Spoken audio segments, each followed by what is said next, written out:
A paz do Senhor, igreja. Amém.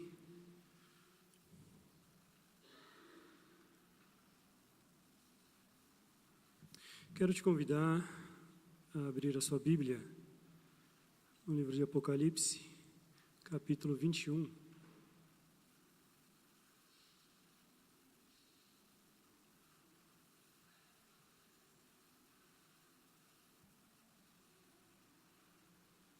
A leitura oficial desta noite, no primeiro versículo, o apóstolo Paulo nos diz que nós devemos pensar nas coisas lá do alto. Nós devemos pensar nas coisas lá do alto. Apocalipse, capítulo 21, versículo 1 até o versículo de número 4. A minha Bíblia traz um título, e o título é O Novo Céu e a Nova Terra. Versículo 1. Vi o novo céu e a nova terra, pois o primeiro céu e a primeira terra passaram, e o mar já não existe. Vi também a cidade santa, a nova Jerusalém, que descia do céu, da parte de Deus, ataviada como a noiva, adornada para o seu esposo. Então ouvi grande voz vinda do trono dizendo: Eis o tabernáculo de Deus com os homens. Deus habitará com eles. Eles serão povos de Deus, e Deus mesmo estará com eles. E lhes enxugará dos olhos toda lágrima, e a morte já não existirá. Já não haverá luto, nem pranto, nem dor, porque as primeiras coisas passaram. Versículo 4 novamente. E lhes enxugará dos olhos toda lágrima, e a morte já não existirá. Já não haverá luto, nem pranto, nem dor, porque as primeiras coisas já se passaram. Eu queria meditar com você nesse versículo de número 4. Eu estava pensando algumas coisas ontem à tarde, antes da nossa célula, e eu vi que acontece algo engraçado em nossas vidas. Eu acabei observando que nos momentos do nosso dia, da nossa semana, ou por que não dizer, da nossa vida, que nós temos para adorar ao Senhor, são os momentos que nós mais sentimos necessidades de fazer as nossas tarefas particulares. Eu acabei pensando nisto, porque no dia que você está na sua casa, onde quer que você esteja, você tem as suas tarefas a serem feitas, mas aí você acaba descansando, você acaba assistindo, você acaba passeando, e justo no dia que você tem que cumprir, que eu que tenho que cumprir com o dever de estar na presença do Senhor, nós queremos fazer as nossas tarefas. E aí ontem eu acabei percebendo isso, que nós acabamos trocando as coisas de lugar. Mas aqui, livro do Apocalipse, livro da Revelação, João escreveu o que o anjo ordenou que escrevesse. E essa promessa feita há quase 2000 anos atrás, esse livro que foi escrito próximo ao ano 90 da nossa era cristã, esta promessa que foi feita, ela está de pé sobre a sua e sobre a minha vida. Às vezes nós lemos a Bíblia e acabamos lendo e não absorvendo, não recebendo o que a palavra tem para nós. O próprio anjo disse a João, escreve João, que depois que tudo se cumprir, aqueles que forem fiéis estarão com Deus nos céus. Não haverá morte, não haverá choro, não haverá dor. E o próprio Deus habitará com eles e enxugará de cada um todas as suas lágrimas. Eu tenho pensado, ultimamente, de uns 15 dias para cá, sobre o porquê que a nossa vida é feita de tantos altos e baixos. Mas como uma vez Deus já me mostrou e já me ensinou através da palavra, usando a exemplo a vida do próprio Jó, e grandes homens inspirados e grandes em sabedoria também deixaram essa palavra para nós. E a palavra é que, embasado em Jó, o justo também sofre. Você também sofre. Sendo justo, você também sofre. Sendo justo, você também tem dor. Sendo justo, você também vai sentir a dor do luto. Sendo justo, você pode até sentir tristezas. Mas o que isso traz para a minha vida? Traz para a minha vida que às vezes nós nos preocupamos muito, como nós já ouvimos nesta noite, com as coisas da terra. Mas o apóstolo Paulo disse aos Colossenses: pensai nas coisas lá do alto. O que Jesus já fez? O anjo disse a João que o próprio Deus enxugará as suas lágrimas. E o que o próprio Deus, o Verbo encarnado em Jesus Cristo, já fez e já enxugou as suas lágrimas. Nós vamos meditar nisso agora, à luz da Bíblia, claro. Jesus, Ele é o meu e o seu Senhor. O que Ele fez para que as suas lágrimas fossem enxugadas no dia de hoje? Ele se tornou pobre para que nós fôssemos enriquecidos. A Bíblia diz isso. Jesus se fez e se tornou pobres para que fôssemos enriquecidos. O apóstolo Paulo escreveu em 2 Coríntios, capítulo 8, versículo 9. Porque já sabeis a graça do nosso Senhor Jesus Cristo, que sendo rico, por amor de vós se fez pobres, para que pela sua pobreza enriquecesseis. Às vezes, nós humanamente falando, nós achamos e levamos para a nossa vida que ser pobre é não ter recurso financeiro. Equivocados que somos. Equivocados que somos. E eu queria te levar, dentro dessa mensagem, mais uma vez vou repetir, usar a palavra que o nosso pastor leu, a pensar nas coisas do alto. Como o próprio evangelista Mateus disse: não ajuntais tesouro nessa terra. Não ajuntai tesouro nessa terra. Nos últimos dias, eu, você ou muitas pessoas têm se preocupado muito com as coisas da terra e se preocupado pouco com as coisas do alto. Jesus se tornou pobre para que fôssemos enriquecidos. O próprio Jesus, para que as suas lágrimas fossem enxugadas. Mateus, no capítulo 8, 20, diz assim: e disse Jesus: as raposas têm covis, as aves dos céus têm os seus ninhos, mas o Filho do Homem não tem onde reclinar a sua cabeça. Quando nós vestimos de fato, com toda a força, com todo o sentimento, a camisa de ser um cristão verdadeiro, nós devemos, como a Bíblia nos ensinou, seguir os passos de Cristo, seguir os ensinamentos de Cristo, ter o caráter de Cristo, ter as características de Cristo. Só que quando eu olho para a Bíblia, eu me surpreendo, que eu vejo um Jesus se despindo de toda a sua nobreza para se tornar pobre. Não tinha nem sequer mesmo onde morar. Ele mesmo disse, não tinha onde reclinar a cabeça.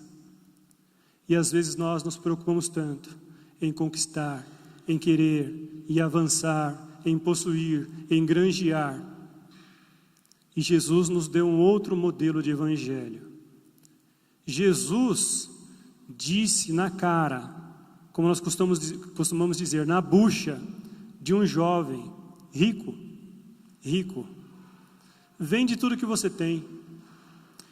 E aí eu e você, que queremos trabalhar tanto, queremos ter tanto, E aí, se você vier a ter, e Jesus em particular te dizer isto: vende tudo que tens, divide aos pobres.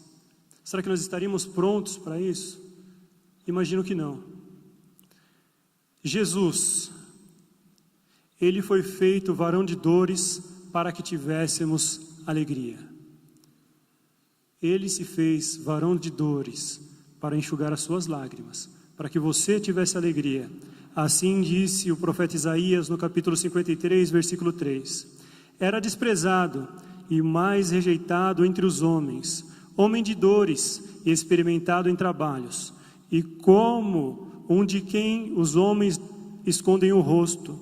Era desprezado e não faziam dele caso algum. Essa boa notícia te alegra? Será que as pessoas não estão fazendo caso de você? Será que as pessoas de você escondem o rosto? Será que isso está acontecendo? Eu quero te dar uma boa notícia. Se isso está acontecendo, você deve se alegrar. Você está no caminho certo. A palavra diz isso. A palavra diz isso. Jesus, o rejeitado entre os homens, homem de dores e experimentado, para que você tivesse alegria, para que as suas lágrimas fossem enxugadas, o nosso Deus se colocou numa condição de ser um homem desprezado, para que você tivesse alegria, para que você tivesse esperança. Um aconselhamento do apóstolo Paulo aos Tessalonicenses, em 1 Tessalonicenses, capítulo 5, versículo 16, o apóstolo Paulo nos diz muito claramente, versículo 16 diz: regozijai-vos sempre, alegrai-vos sempre. Alegrai-vos quando o celeiro está cheio? Não, alegrai-vos sempre. Alegrai-vos quando você tem a sua plena saúde, a sua casa está em paz e a sua família está bem guardada. O apóstolo Paulo não diz isso. O apóstolo Paulo diz que nós devemos nos alegrar sempre. 16 diz: regozijai-vos sempre. 17, orai sem cessar. E 18, em tudo dai graça, porque esta é a vontade de Deus em Cristo Jesus para convosco. Será que em tempos difíceis, em tempos de crise, em tempo de reveses, nós estamos nos alegrando em Deus? Ou será que nós estamos nos deixando levar e nos abater pelas circunstâncias? A Bíblia, ela nos traz um ensinamento muito grande acerca da vida que vivemos nesta terra.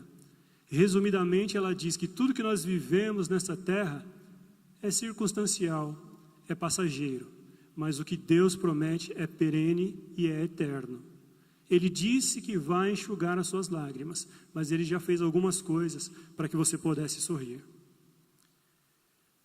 Ele chorou para que nós fôssemos consolados. Jesus, no capítulo 11, no verso 25 do Evangelho de João, está lá o menor versículo da Bíblia, se eu não estiver enganado, que diz que Jesus chorou. O contexto ali fala sobre a morte do seu amigo Lázaro, e diz que Jesus chorou. Jesus chorou para que você tivesse consolo. Jesus chorou para que você tivesse consolo. Jesus, Ele sofreu sede para que nós fôssemos saciados. Jesus, Ele sofreu sede para que nós fôssemos saciados. João 18, 19 e 28 diz assim: depois, sabendo Jesus que todas as coisas estavam terminadas, para que a Escritura se cumprisse, disse: tenho sede. Jesus teve sede para que nós fôssemos saciados. Esse versículo do capítulo 19, no contexto, narra a crucificação. Não diz que tão somente que Jesus teve sede de água, narra a crucificação. E aí, mais uma vez, eu quero te levar a pensar nas coisas do alto e lembrar que Jesus vai enxugar todas as suas lágrimas. O próprio Deus vai enxugar todas as suas lágrimas. Aqui, quando Jesus teve sede, ele estava expirando, pregado na cruz do madeiro. Ele disse: tenho sede, para que se cumprisse a palavra. O contexto diz que soldados pegaram uma vara com algodão na ponta, molharam no vinagre e deram de beber. Ele teve sede para que nós tivéssemos consolo. Ele teve sede para que você pudesse acreditar que uma cidade santa, onde a Bíblia diz que as ruas são de ouro e de cristal, ele teve sede para que você tivesse essa esperança. Jesus, ele sofreu vergonha para que nós fôssemos coroados. Jesus, ele sofreu vergonha para que nós fôssemos coroados. E eu quero te levar a pensar muito nos seus valores nos dias atuais. Nos dias atuais, se você parar depois do culto aí para conversar com o irmão que está aí do lado, pergunte para ela a velocidade que as coisas estão acontecendo, a velocidade que a vida está indo embora, a velocidade que você não consegue segurar, o relógio que você já não tem domínio sobre ele. Jesus, ele sofreu vergonha para que nós fôssemos coroados. Será que nesses últimos dias, onde a Bíblia afirma que estes dias seriam abreviados, será que dentro destes dias, Jesus está sendo o centro da sua vida?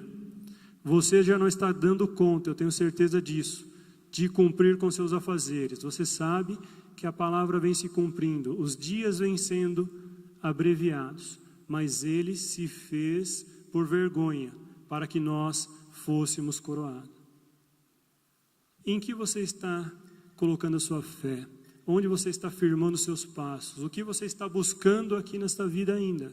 A não ser um cristão fiel, verdadeiro, autêntico, temente à palavra do Senhor.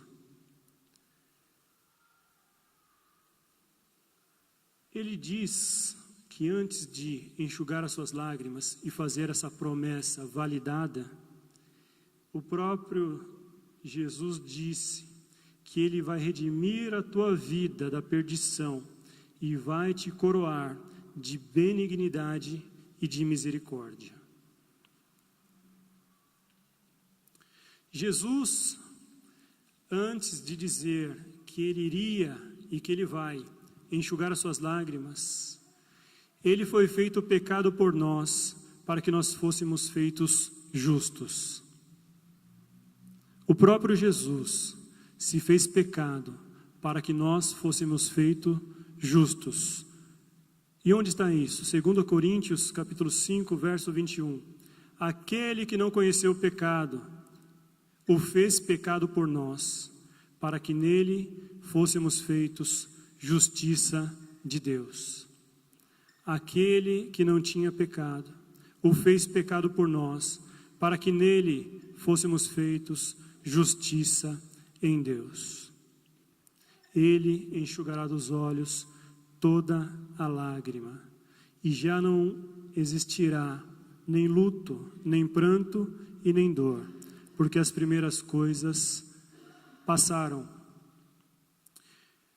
Ele se esvaziou de tudo para que nós tivéssemos plenitude. A Bíblia diz isso, que o nosso Deus, em Jesus Cristo, ele se esvaziou de tudo para que tivéssemos a plenitude.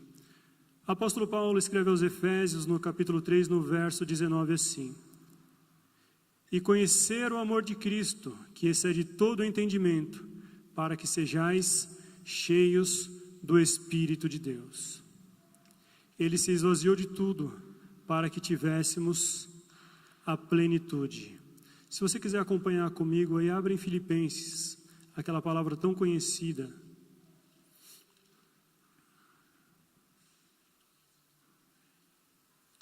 Filipenses no capítulo 2.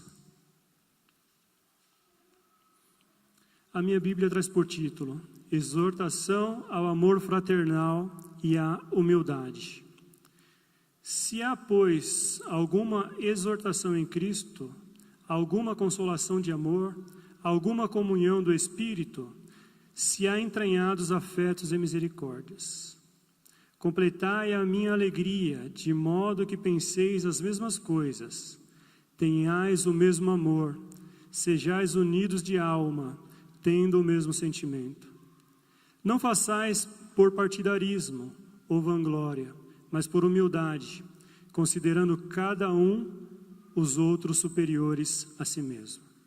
Não tenha cada um em vista o que é propriamente seu, senão também aquele a qual o que é dos outros. Tende em vós o mesmo sentimento que houve também em Cristo Jesus, pois ele, subsistindo em forma de Deus, não julgou como usurpação ser igual a Deus. Antes a si mesmo se esvaziou, assumindo a forma de servo, tornando-se em semelhança de homens e reconhecido em figura humana. A si mesmo se humilhou, tornando-se obediente até a morte e morte de cruz. O apóstolo Paulo diz que o nosso Deus, ele se esvaziou. O nosso Deus, ele se entregou à morte, e à morte de cruz, por mim e por você. Agora eu queria te dizer algo bastante importante. Nessa jornada da sua vida, onde a Bíblia diz que o próprio Jesus já se esvaziou, tornando forma de homem, subsistindo em forma humana, se entregando à morte, sendo obediente e morrendo numa cruz. E aí eu costumo dizer isso, como eu já ouvi nessa igreja por muitas vezes. Esse ato de Jesus na cruz serviu para te levar a um lugar onde todas as lágrimas serão enxugadas pelo próprio Deus. Mas esta morte na cruz também nos traz um conserto, uma aliança, nos traz esperança, nos traz misericórdia. Quando nós olhamos e fazemos uma introspectiva, nós sabemos que nós erramos. Todos os dias nós erramos. Mas eu costumo dizer que o Espírito Santo, aquele que convence o homem do erro e do pecado, ele nos conforta, nos consola e nos guia pelo caminho correto. Ou seja, o próprio Deus, ele se encarrega de te ajudar a consertar os seus erros. Eu costumo dizer, como eu disse ontem na célula, o maior erro já foi consertado. E volto a dizer, na cruz do Calvário. O nosso maior erro já foi consertado, na cruz do Calvário. E agora, por que com os pequenos erros se embaraçar, com os pequenos erros se ver preso, se ver algemado, se ver sofrendo, quando o próprio Deus, ele está te fortalecendo, ele está te ajudando, ele está te direcionando a consertar todos os erros. Para quê? Para que você, assim como Daniel, possa chegar até o fim, possa receber a sua coroa, possa ter as suas lágrimas enxugadas. Tem um louvor da harpa cristã que tenho para mim, que foi inspirado em Apocalipse 21, versículo 4, que diz que nós iremos para uma linda cidade, que Jesus nos dará um lugar nesta linda cidade, com os crentes de todas as idades, para sempre ali nós iremos morar. Aí o autor diz que do céu ele tem muita saudade das glórias que ele vai ver no céu. Ele diz: ó, que gozo vou ter quando eu ver o meu Senhor rodeado de grande esplendor. Eu quero te incentivar, eu quero te inspirar a se desligar hoje de algumas coisas que não estão te trazendo frutos e não estão te levando a lugar nenhum. Eu recebi um texto muito interessante hoje, eu quero te lembrar sobre esse texto. O texto dizia que o único órgão, a única parte do nosso corpo que não é acometido por um câncer é o coração. E aí no texto dizia que o coração não sofre de câncer porque ele não para nunca de trabalhar. Mas uma das outras características do nosso coração não sofrer de câncer é que ele recebe o sangue e automaticamente já está doando o sangue. E aí aquela mensagem dizia que nós não devemos guardar nada para nós mesmos, muito menos tristeza, muito menos mágoa, muito menos um perdão não liberado. Nós não devemos guardar, porque nós queremos passar por esta jornada, queremos entrar pelos céus e queremos, e sabendo que Deus nos receberá, e como diz a palavra, e enxugará dos nossos olhos todas as lágrimas. Todas as lágrimas. Eu quero fazer você meditar nesta noite e passar a entender melhor, a ter a consciência que essa vida de fato é muito rápida. Tudo acontece muito rápido. Dizendo ainda mais dos dias de hoje. Tudo aqui acontece muito rápido. Mas eu não quero que você perca tempo com coisas não produtivas. Vamos buscar mais a Deus. Vamos olhar mais para os céus. Vamos querer mais de Deus para nossas vidas. Vamos nos encher, nos revestir. E vamos sonhar com essa promessa. Porque eu sei que você acredita nessa promessa. Eu sei que você acredita nessa promessa. Eu quero crer que você não está aqui para que o Senhor venha resolver os seus problemas. Como eu já disse, Ele mesmo resolve. Mas não venha querer isso. Venha querer o céu, venha querer estar mais próximo de Deus, venha querer entrar nos céus e se deparar com Deus.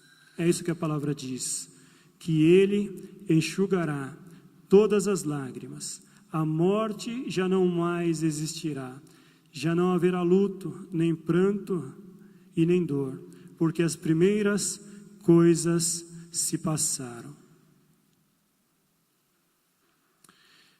Eu quero te convidar nessa noite, tendo em vista esse texto, tendo em vista esta palavra, a reiniciar. Como nós cantamos aqui domingo, voltar ao princípio de tudo. Às vezes nós precisamos voltar ao princípio de tudo. Nós devemos abrir mão de algumas coisas e voltar ao princípio. Nós precisamos, muitas das vezes, na vida, fazer isto. Nós precisamos, para que esta palavra se cumpra, nós precisamos. Quando nós olhamos para trás, a Bíblia nos diz, nos ensina, que nós não devemos considerar os dias passados melhores do que os dias atuais. Porque esse dia de hoje é o dia que Deus te dá a oportunidade de querer mais dEle, de querer buscar, de querer orar, de querer se consagrar. Durante essa semana, eu até postei, eu estou falando muito da célula aqui, mas é porque ali eu procuro compartilhar. Deus falou algo comigo em uma palavra que eu já compartilhei com vocês aqui. Mas me trouxe um exemplo que realmente me fez pensar, meditar. E esta passagem está lá no livro do profeta Isaías, no capítulo 36. Quando Isaías, naquele tempo, em seu ministério profético, em um acontecimento, ele precisou voltar ao palácio. Mas duas coisas, que são uma, fizeram com que Ezequias voltasse ao palácio. E esse motivo foi a oração de um homem, foi a oração de um justo, chamado Ezequias. A Bíblia diz que Ezequias recebeu uma grande afronta. E não é diferente de mim nem de você. Tenho certeza que todos os dias você recebe afrontas. Todos os dias você recebe afrontas. Com o seu problema. Sendo pequeno ou grande, o seu problema te afronta. Ele te afronta. Aí a Bíblia diz algo que eu não tinha reparado ainda. Quando Senaqueribe quis invadir a Jerusalém, que mandou um servo chamado Rabzaque entregar uma carta na mão do rei. E essa carta dizia que o rei deveria se entregar. Já que o rei não queria pagar tributos para a Síria, que ele deveria se entregar. E aí a palavra diz algo que eu não havia notado. Muitos de nós faríamos diferentes. Mas ali, Ezequias, naquele momento, ele poderia ter levantado um exército para resistir contra Senaqueribe. A Bíblia diz que Ezequias poderia ter pedido auxílio a outras nações para resistir a Senaqueribe. Mas a Bíblia também disse que Ezequias, após receber aquela carta e aquela afronta, a Bíblia diz que ele foi para a casa do Senhor e orou. Ele foi para a casa do Senhor e orou. Aí eu quero te confrontar. Diante dos seus problemas, das suas lutas, como você tem reagido? Será que você tem buscado socorro em quem ou em quê? A Bíblia diz que Ezequias orou. E você lendo um pouquinho essa passagem, você vai se deparar com algo surpreendente e maravilhoso. A Bíblia diz que no dia seguinte, Ezequias orou. E no dia seguinte, a Bíblia diz que caíram do exército inimigo 185 mil homens. 185 mil homens. Eu quero te perguntar, o seu problema é maior ou menor do que um exército de 150 mil homens te afrontando? Uma única oração feita com fé. Uma única oração. Eu quero parafrasear agora. Através de uma única oração, Deus enxugou as lágrimas do rei Ezequias. Através de uma única oração. Em uma segunda situação, após Ezequias ter vencido toda aquela situação, Deus ter se alegrado, Ezequias se vê numa situação difícil, que você sabe muito bem. Ele adoeceu. E o que ele fez? Procurou os melhores médicos, os melhores recursos, procurou a cura de uma forma, não sei qual. Foi isso que ele fez? Não foi isso que ele fez. A Bíblia nos diz que novamente ele virou seu rosto para a parede, orou e chorou muitíssimo.